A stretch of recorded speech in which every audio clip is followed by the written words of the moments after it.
So, hi there, Paul. Thank you so much, first of all, for taking this time to spend with me on how do we magnify our impact. And I'm very excited to interview you for a number of different reasons. And first of all, I'd like to give an introduction to the interview series to say, those of you who are out there that have, I'm very grateful for you to have given time to be able to watch this interview. And our main focus is to ask Paul a number of different questions as to how he has managed very successfully throughout his career and his life to be able to utilize his resources in a way to really magnify impact, to impact. I'm sure, he's going to tell us about how he impacts, the family, his community, the people around him, his businesses that he's grown.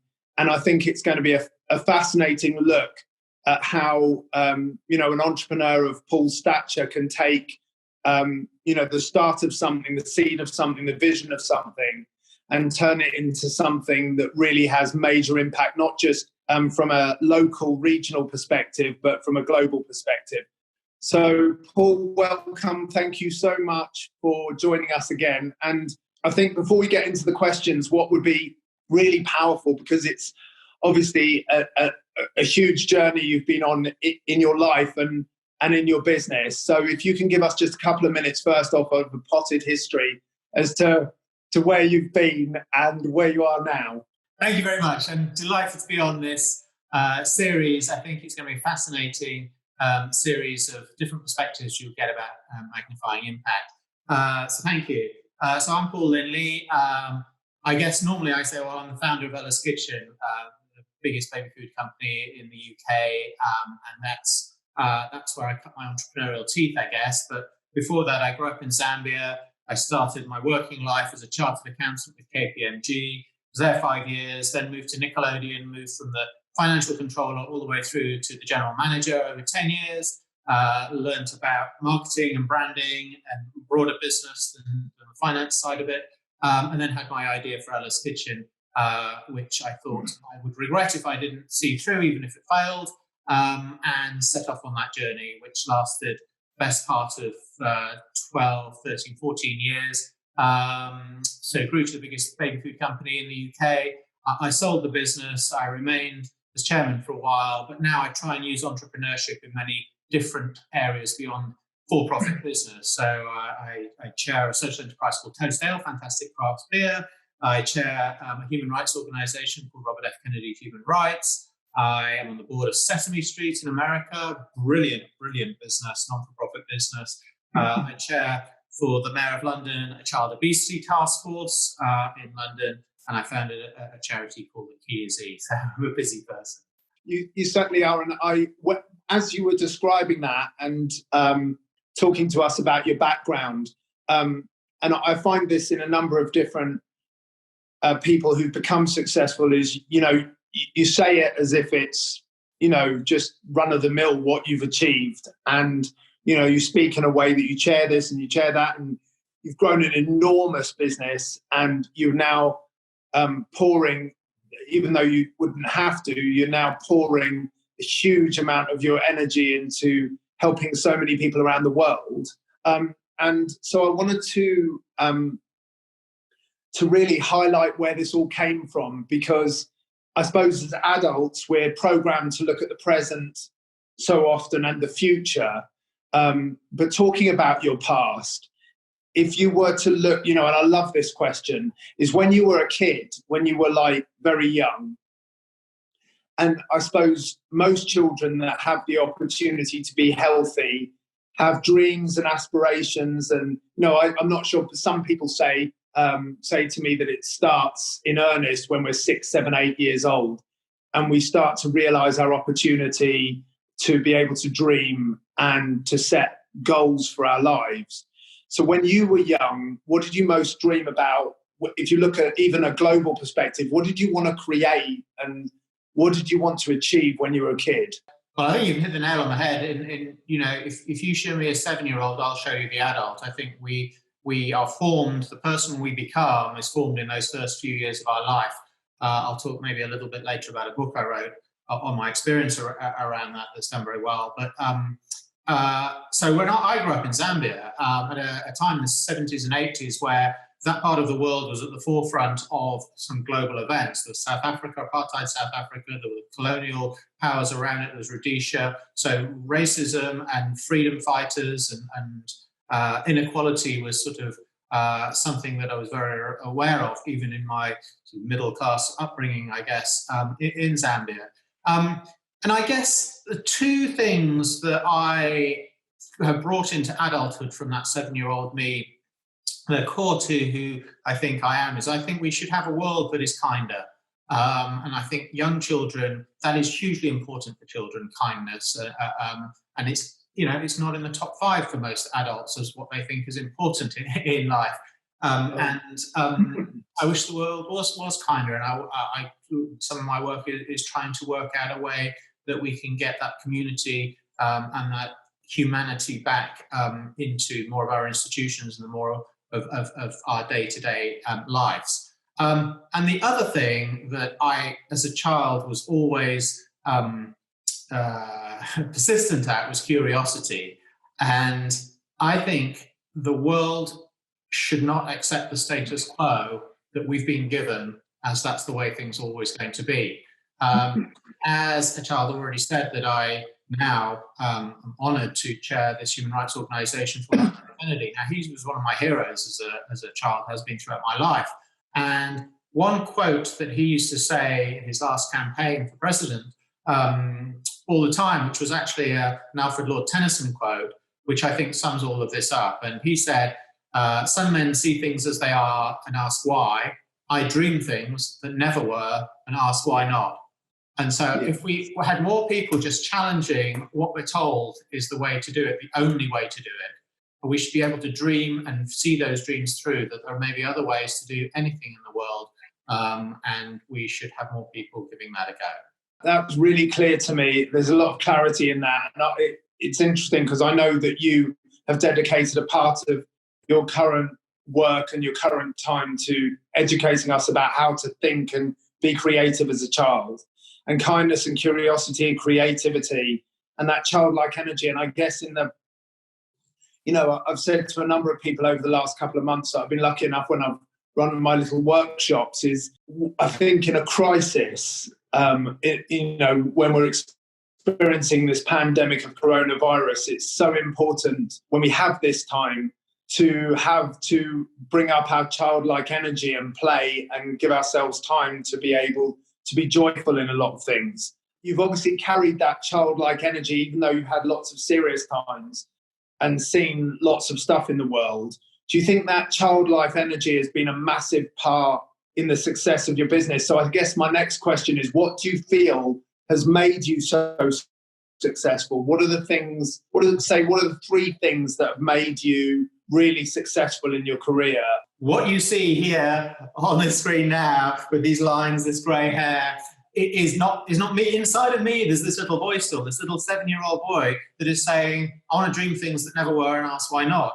The book that I wrote called Little Wins, The Huge Power of Thinking Like a Toddler, addresses that. I think the best people any of us ever were was when we were 4, 5, 6, 7 years old, when we had a free thinking, an imagination, a self-confidence, a curiosity, a kindness that we lose in adulthood. So I think a lot of that still lives in me, and I think that gave me the bravery, the curiosity, the imagination to create the business I created, that created packaging that never had been done before, that created a brand that was about emotion in a world that was full of functional brands in baby food, that created recipes that were weird and put together and tried to push what capitalism is and what a good solid business should be about and how you treat people. All of that, I think, is because there's this little boy inside of me. So I would say massively the imagination, the free thinking, the curiosity, the confidence building that small children have, the ability to fail and get up and be ambitious and determined and be persistent, is all of that comes from thinking like a toddler. So I would say that is the main thing. The whole ethos of the business, Ella's Kitchen, was around effectively thinking like a toddler. Everyone is still currently bonused, I know, on their ability to be childlike. That's one of the values of the company. And the financial returns are important, the delivery of the mission and the purpose is important, and part of that is living the values, one of which is being childlike. But I would also say a couple of other things. I think the sort of focus I've had, or the appreciation of business, is nothing more than a collection of human beings. Business doesn't exist. There's a piece of paper that says you've got a share certificate. You've got investors that put money in, but they're people who are giving you money on their belief in your ability to deliver a business plan. It's not a business plan, it's your ability to deliver a business plan. They're investing in you, and you're investing in your team with your time and how you select your team. And it's all about people relationships. When you look at the word company, its etymology is from come and panis, with bread. It's about people sitting down together. So I very much set my business life and what I think is important, and I think the evidence of how we were successful shows that is right, in building a culture where everybody feels as though they're important, and really the value of reputation and relationships in any career is what defines them. None of us can do anything on our own. However brilliant any of us are, and most of us are not brilliant in any way. We're hardworking, we're lucky, we're taking our breaks, we're evaluating risk, and critically, we're working with people to make what we've got better, because other people can add ideas, other people can make it happen, and that's what I think. So devolve power, sort of share power, share a goal, but involve people. That's the second thing. And then I guess aligned with that, I would say I've just been blessed with a family, and specifically a wife, who has been supportive of me for all of my career, but on the crazy idea of let's move out of a secure job to start a business or in food, of which I've never been in, never been an entrepreneur, and this would be a crazy journey, but let's give it a go, because we're going to have fun and excitement, and we could achieve something. We could change the way kids eat food. All of that, she was like, I'm right behind you. And being that partner on that journey, any entrepreneur will know it's extremely lonely. You need somebody that can guide you, that can tell you off when you're being a prima donna or being wrong, and can support you with all those really tough days when you're at the bottom of the valley and the top of the mountain seems miles and miles and miles away. Included in that answer, you've talked about how you built your culture, through sharing responsibility and creating an opportunity for everybody to have that creativity and childlike energy and independence and free thinking. Is there one particular thing that you feel, with all of us out there that are looking to start a non-for-profit or a charity, social enterprise, community interest company, entrepreneurial business, whatever it is that our dream is for us to begin or build or develop or scale, if there's one particular piece of advice, I know you've given a lot to us already, if there's one particular piece of advice that you feel keeps in this world which is becoming so complex and reactive, what's the one bit of advice that you have for us keeping a collegiate, forward-thinking, positive culture? What's the one thing that we need to keep in mind? Well, I think it's around making everyone feel important and relevant and contributing. We all as individual human beings want to find out, want to be part of something bigger. And the best leaders are people that can get people to do things that the leader wants them to do because they want to do it. That was Eisenhower. That comes from Eisenhower's thinking, a fantastic wartime leader and then president. And that's the trick. And I think you do that by doing two things. You define a mission. This is why we're here. This is our purpose. Does everyone understand? Does everyone believe in that? Can everyone see how their individual job adds to this, us being able to achieve this purpose? And so if everyone can align behind a goal, a vision, mission that is clear to everybody and simple, and everyone can see how they can contribute. And then on the other side, you can create a culture where people feel as though they've got the autonomy to make their own decisions and make their own mistakes and move forward, that they've got the ability to master what they're doing and they've got the ability to connect with other human beings, their colleagues, their investors, the customers, the suppliers, whatever it is, and feel as though they're contributing. If you can align those two things, everyone wants to be there, everyone wants to be connected and make their own mistakes and learn stuff, and see how all of that fits into what all their colleagues are doing and what the purpose of the whole business is or the organization is, then that helps enormously in achieving or in the probability of achieving what you're trying to do. I know that my questions so far have been very focused around how you build a community, or take as you said, from a company perspective, take a group of people and create an empowering vision, an inspirational vision. But if you were to zoom out and look at the bigger picture of the world for a minute, which I know you spend a lot of time doing, is if I was to ask you this question as to, with all the different challenges that in the non-for-profits that you're supporting, with all the different problems that we have, what do you see as the biggest challenge? I know we're in the middle of a pandemic right now, so that may be it, but there's lots of other big challenges around. Yeah. What do you think is the biggest challenge that we face in the world today, and how do you feel we can move towards overcoming it? Okay, let me think. There's probably 3 levels of this. There's the big thing. Look, it's the planet. We've got one planet. There is no plan B. We screw this up, we're done as everything that we ever know that lives on this planet has experienced this planet. So that's an awesome responsibility, and we're getting it as much wrong as we're getting it right at the moment, if not more wrong. And, I know when Michael Collins, who was on the Apollo 11 mission, one of the only people ever to be able to look out a window and see the Earth. And he said something around the thing that really surprised him when he looked back at the Earth was that it just projected this air of fragility, he said.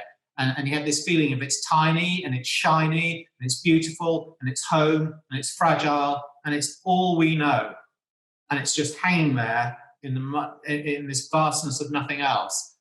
And everything is so fragile on that. And it almost takes that perspective to be able to see, the responsibility each generation of human beings who can end the world as much as save it, is on us. So, that's vital. And I'm, delighted to see things like Extinction Rebellion and organizations and movements like that starting to get some traction. But, it's not a problem for the future. That's a problem for now, and we have to address it. So that's the big thing. Now, if you take it down to sort of humanity and the human world, I think inequality is unsustainable and undefendable, and we will break as a society. We will break as a way of living if we continue to accept that just by the face of birth, 2 people are going to be born, one into poverty, one not, but during the course of their lifetimes, whatever they do, that inequality is going to rise. And, whatever the numbers are, there are 100 people that own half the world's wealth. Well, it might be 5 people. It's a very small number against the 7 billion rest of us. And, and I'm somebody who's built a business, sold a business, and would be in the top 1% of wealth owners, I'm sure. And that doesn't feel comfortable at a certain stage, but then it's like, okay, well, within this system, what can I do to use my thinking, my influence, and my wealth to create a better world? But I think that's a real point. And then when you come down to community levels and the way we interact with each other at a sort of personal level, I think that there's a massive challenge with trust and how we have evolved to know when we trust each other, and when you've got fake news or deep fake images, videos and stuff, how on earth do you trust what you see is what's real? And how do you make decisions about relationships, about business, about where you put your money, where you put your trust, where you put your relationships and invest in your emotions? What do when you look at you mentioned your resources, is how do you feel? What are those solutions, or what's the biggest solution that you can see?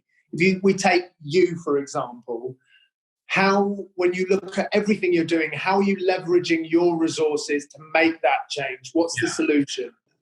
I think that the way we approach these massive problems, are the same as we approach all the small problems which are equally important in our day-to-day lives. And it's about how do you create change with the resources that you've got in an efficient and a way that gives you reward, personal and community reward. And I think, 2 or 3 things would be, we've got to keep the main thing the main thing. We've got to keep the focus on this is the main thing. Let's not get distracted about other things. And, in a sense, it's wonderful that out of the 7 billion of us on the world, we've all got a different main thing.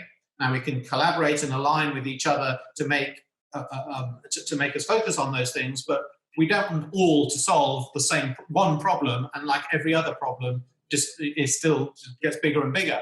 So for each of us, I think we've got to work out what the main thing is for us, and we've got to focus on that and keep it that main thing. So that's about being disciplined about your focus and about your ultimate goals, and being able to prioritize about what I do now affects that main thing or it doesn't. And if it doesn't, it's a nice to have. And don't do that at the expense of something that is going to, whether it's within your business and you've got a specific goal, whether it's this year or 10 years, you want to focus on that. But if it's any of these big issues that we're talking about, we need to focus with an outcome on that. So that's one thing, is there anyway, that ability to focus, to prioritize, and to be quite ruthless about what you do and what you don't do. That's because you're never going to get things done otherwise. Second thing really is all around the SDG number 17, the last SDG, which is really about partnerships and collaboration. We can't solve any of these things on our own. It requires minds meeting. It remains hands doing work together, and it requires us to compromise, but without losing the main thing. But it involves teamwork, effectively, whether that's you within your business. You need your production team and your sales team and your finance team and your legal team and your marketing team all working together, and not the sales team going off selling stuff that the production team can't make and the finance team can't afford. So they would be the 2 main things, I think. And the third thing, the final thing I would say, is we shouldn't fear failure. We will fail. It's how we deal with that and how we learn and adapt and make use of that failure. But not doing anything because we fear we're going to fail means that ultimately we will fail because we'll do nothing. So there's a hodgepodge of 3 random things, but I think bringing them together will help your team focus on what's important and not be frightened to take action because they'll fail, because they will. But if you adapt and learn and iterate from what you've done, you've got a much better chance of finding a solution to change things. There are a number of things there, and the one that obviously flows through all of it that you share is obviously so important, is focus. Drill down a little bit more with you on that, Paul, is that I find that the world, obviously, externally to myself and to all of us, is moving at such a pace, and it's so addictive, the world outside of us. There's so many things that, particularly, I think, people that are just coming into the world of business, and youngsters who want to do good in the world and want to create a social enterprise and want to make change, is that it's very difficult to focus when you're lucky enough to have 300, 400, 500 choices in front of you. So how would you teach somebody, or how would you advise somebody to learn how to stay focused? What's the discipline that you have in your daily life or in your mindset that no matter how, appealing this shiny thing over here is looking, you stay focused? I'm the sort of person that voice doesn't come from within my head generally. I am shiny new thing, let's go for that. And I have to ensure that I work with people, I surround myself with people who are brave enough to say, or smart enough to say, hang on, what happens if? Why are you doing this? Because it doesn't achieve what you've it contradicts what you're trying to do over here. So that kind of teamwork, and people that you're not relying on people who are just going to say, yes, you're brilliant and that's a great idea and you should go for it. People who challenge you, surround yourself with. So that's one discipline that I've had. If I've got an idea that's quite impactful, I'll make sure that I sound out as many people as possible, certainly all the people that I respect and I know will give me the truth about it, and then not be frightened to adapt it for the new knowledge that I've got around it. And then I think the other thing is really about thinking about every resource that we have is limited in some way. So kind of what are the limited, what's the bottleneck? Where are the limited factors? Is it time? Is it skill set? Is it money? What is it? Is it access to market? Is it voice that your voice can't, and sort of be able to prioritize those different things as to understanding where the first bottleneck is and how you get through it. If an entrepreneur comes to me today with sharing me their plans, I've generally got 2 or 3 questions that I ask, one of which is, why aren't you bigger than you are now? You've got aspirations to be big. Why aren't you that big now? Well, there's a million different valid answers, but only one of those million will be the thing that's holding them back now, today, this minute. And once that clears up, you've got to move on to the next one and the next one. But being able to work out what is that order is a discipline and an important thing. And then I think mindset, open mindset that we'll learn as we go along, and there are unlimited opportunities, unlimited answers, unlimited ways of doing things, versus a fixed mindset that says we have to do it this way. And go back to toddlers again. They don't live. You and I, when we were toddlers, every one of us listening to this was a toddler and didn't live with a fixed mindset. We didn't understand the world. We were open to every question about how it exists and why it exists. And if we can rekindle some of that open mindset, we'll work out how those things are ordered, how we can get around some of them that are really difficult to get around, and who we should work with to get through that. And that sort of, often things like this and how this impacts on your energy levels and your life outside of your job or the mission that you're on sort of works. And what we're taught to think about, a life-work balance and that sort of thing. And I think that's wrong. I think it's a work-life blend. And I think, not they overlap, and how you afford yourself space and clarity and time and mental wellness and that sort of thing to make sure that they do overlap, but they don't overlap to the extent that everything is a one big blur and you don't have space away from anything, is a skill that we often need other people to help us see. Having this opportunity where you can step back and look at why is somebody not at the level at which they could be at, or as big or successful as they are now, and take those different levels and take those different steps to eradicate the fear or the limited resources away from them, and so they have more of a focus and more of a drive and more leverage, I guess, to create what they want to create. That I guess you've learned that over time, and so what I see is that, there's obviously a blend. You talk about a blend, but there's a blend for you between really listening to other people and really taking the resources from wherever you can and surrounding yourself with really good people. And so that fits well into my next question for you, which is, I'm a huge believer that we as human beings have grown over 200,000 years, and we came to this world genetically where we have so much, and then we come into this world, and then environment becomes very important, and it's both. But what you came into this world with lots, and then you've created something out of who you are, but it's also must have been who you've spent your time with. And that's one of my big messages, is that who we spend our life with, obviously, is who we become. In other words, who you surround yourself with has made you successful. You've made sure that so you can attach yourself to really brilliant creative projects, you've got people around you that can give you a foundation to be able to use your skills and to question you and challenge you. If you take all of those people you surrounded yourself with that have added to you and your success, is there one or two people that have guided you over your life most, or mentors or family members or people in the community? Can you name one or two people that have been most influential, and can you give us an idea as to why they've helped you so much or why they've inspired you so much?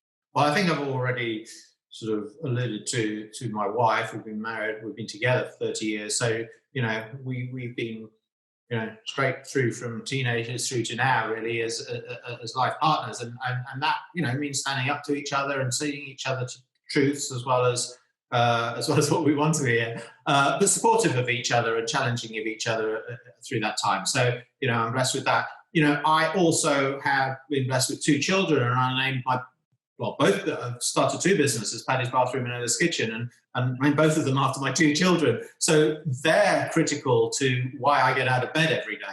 I think my job in life is to make the world better when I pass the baton to them and for their ultimate children.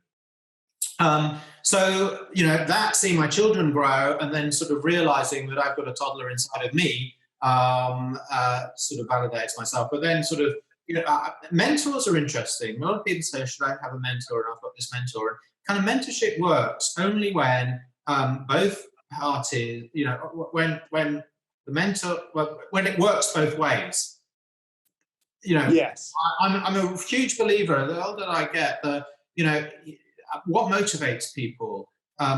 Why do we do the behaviors that we do, and how do we change them? If we want change in the world, if we want change in a business, we're starting a business and we want someone to buy our product, they're not buying something else. How do we get them to change that behavior? If we want to save the world, or want to get more trust in the world, then someone's got to change behavior. So why does that happen? Well, what's the combination of capabilities, of opportunities, of motivations to change behavior? And so mentorship, both parties, I think, should understand what's motivating them to support each other. And I think it's important to be a two-way relationship. Yes. And understand what the other needs to get out of the relationship. Otherwise, it's a series of coffees that actually you'd be better off, watching a TED talk or something that is not, yes. Maybe for the mentee, they should be offering the mentor, if it's a business context, non-executive position on the board or some shares or something that's going to bind them in for the long term, that aligns goals together, rather than, can you do me a favor by having a coffee? I have had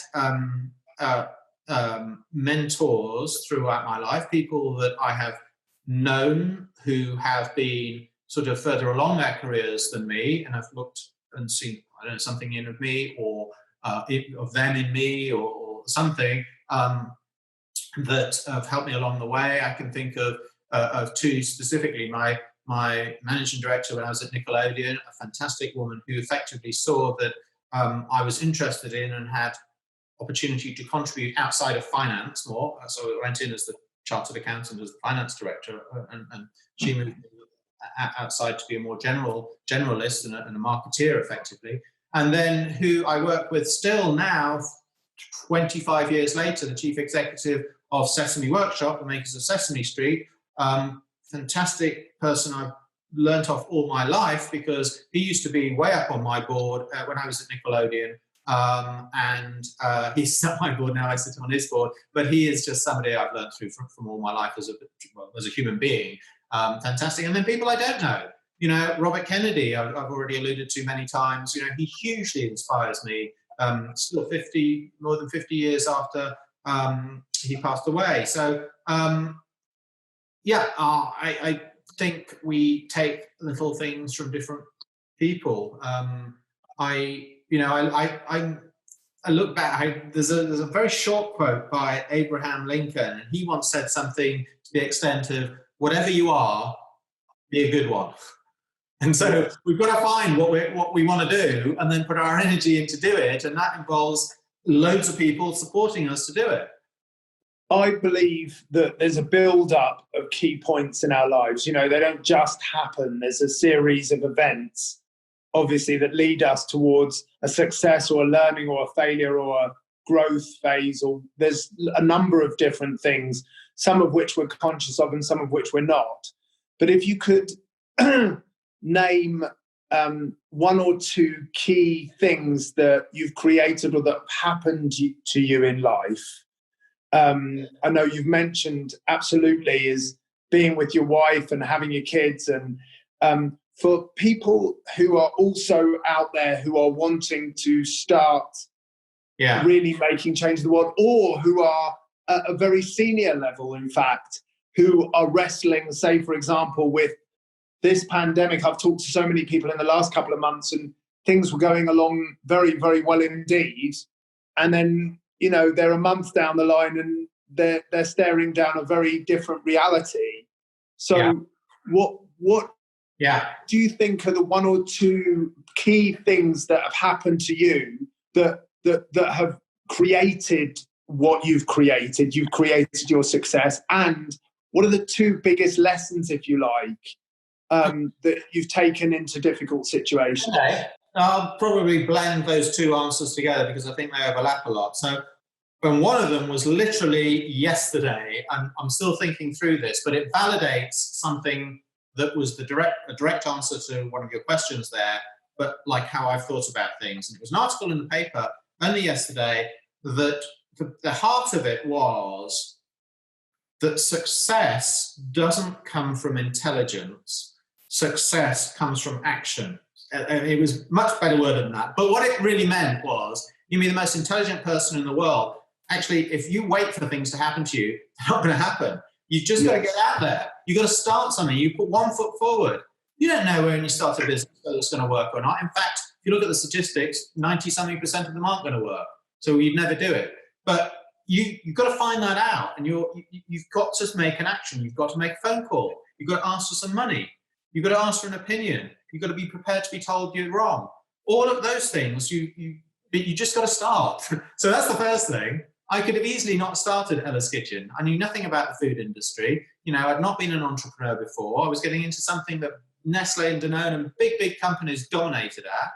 Innovation hadn't happened for a generation, 2 generations, and we innovated packaging, recipes, brand, everything.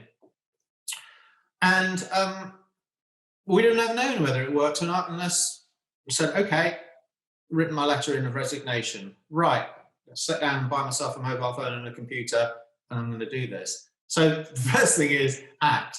That's the first advice. And I think, you know, I read that yesterday and I've looked back, you know, and I've got children coming out of school and coming out of university at the moment. And, you know, they can work as hard as they can. They can, you know, have the aspirations to be the best they can, as I'm so blessed that I know that they do. But they're at the stage now where they've got to take that uncomfortable first step of asking for an interview, asking somebody for something that they don't know about, going to speak to strangers or network people or pick up you know, all of those things that have got to get you going, whatever their career is, whatever whatever they want to do with their lives. And that's really, really important. And then the second thing, I think, is searching for and finding your why. Why are you here? Why is your life of any importance, and what's the purpose of it? And that's really difficult. Some people find it when they're children, some people never find it. But if you can find your why, your main thing, then you can focus on that. And you know, a seminal moment for me was 10 years ago, perhaps, where everything came together. I think I just sold my business. It was less than 10 years, but it was like, okay, what do I do with the rest of my life now? You know, I do not want to go off and play golf and be on a boat all my life, which I probably could have done.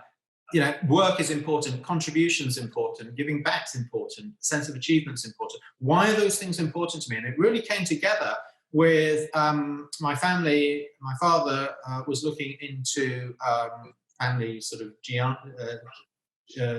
ancestry. Genealogy, yeah. That's the word I was looking for, ancestry.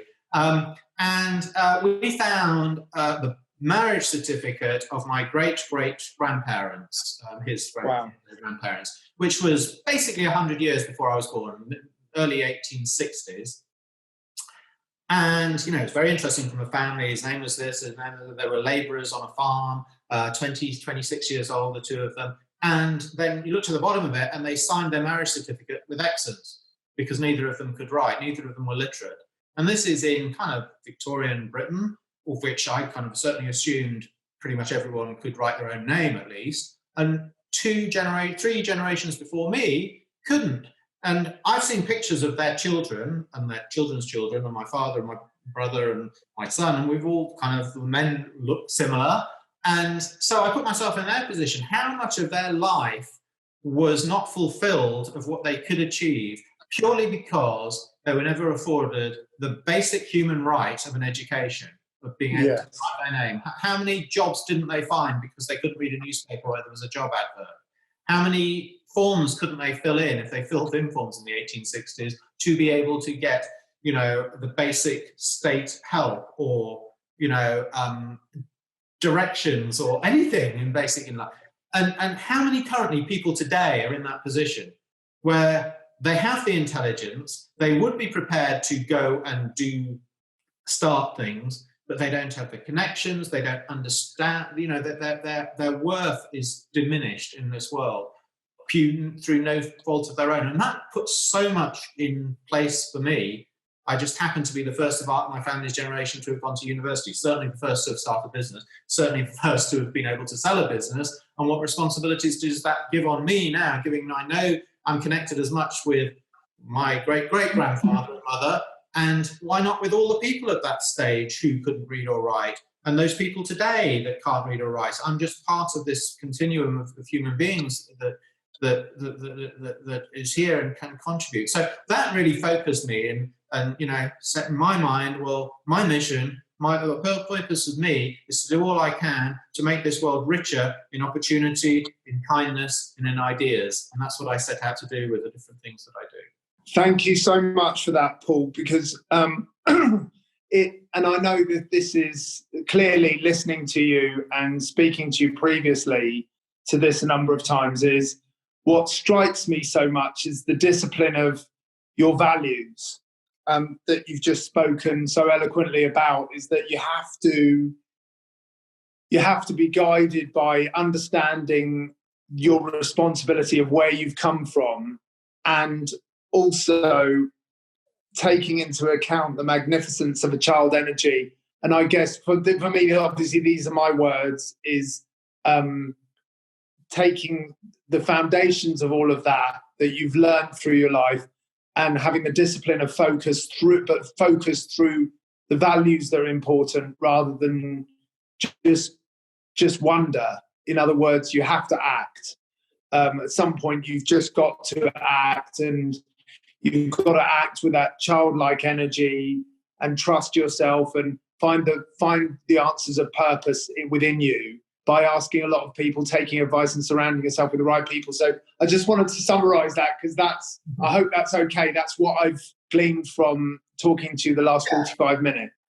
I think it's unique. You know, you get the most out of yourself if you can understand yourself and understand what you're good at and understand what you're interested in and align those things so you can best make a difference.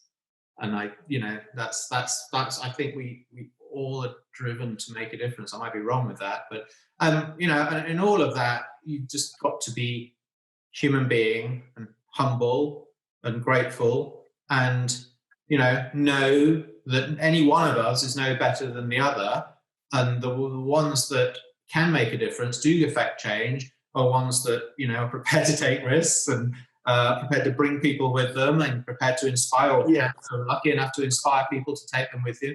Because it's never really the leader, actually, I then think, that makes the difference. It's those first followers. It's those first people who are going to take a risk with some unproven person and an unproven idea. And they're the people that actually get the mass movement moving. And that's how change happens. And, you know, it's the early adopters in business speak. Without them, the rest don't come through. You know, and you know, evolution and revolution and all of that starts with somebody believing in change, other people believing that that person believes in the right thing in change and being prepared to do something about it, and begins to open up the opportunity for change. Thank you so much, my friend. Thank you very much, Paul. It's been great talking to you. Thank you so much for your time. Very, very welcome, Craig. I wish you best of luck with this series. I think it's really important and fabulous. Thank you.